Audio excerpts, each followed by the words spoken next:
I don't speak portugués.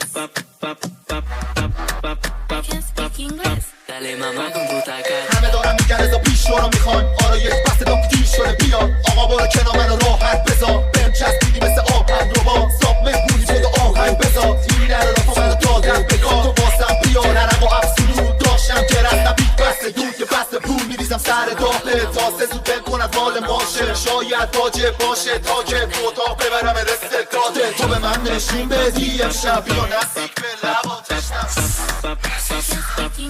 Dale mamá con tu taca. حاجی سایسی ترم منم واسابی ترکیب خفن یه تیم درست حسابی سپی خاص بزودینی پوتی یانگ سادی واسه خاره کوچی پرادا میام با رکابی پوتی میگه بزی لیکی تران تورنتو شده تو هم حاجی دریکی اگه ما نخونیم بگو ایران میشه فیکی فاسیل گنگستری داریم ولی حاجی فیکینگ یا میزنی یا بوسه با دوتا ماچو بوسه دبی ما یا تنم تورنتو کانادا بوسه میگن دیر شده باید لی به جنبه بریم گنگستری نیست به چین گنده بس بیا لوکو کنیم ساکو ولی اگه شهر باشه دوره واسم روکو اسپانسر دوشم من ویلوگو میگه انقدر نگو بیا بکن کلی الان سرم یه ذره سفید میچورم تو پنتاس پسره بی انقدر خوبه انگار شده ایر باشو ادیس انقدر پسه نمیبینه ای باشو سپید داشته بالره امشب بشو حاله دفعه بزی توت فرنگی میزنه رو خامه بهم میگه چطور شده میگم کاله امشب بشه پرابلم انقدر که حاله سپی میکنیم امشب ما خالی کارتا رو میگه بپا بزی نشه یه وقت افی باردارو یکی بگه برسونن سری بادی گاردارو روزه نگه داشتیم حاجی ما تو لابی چارتا رو یکی میرم سلامتی سلاطین منم پول دارم حاجی بزرگتر از سلاطین شما فاز داریم فقط کس میگین خلافین تیم ما بریسه حاجی همتونم قلافین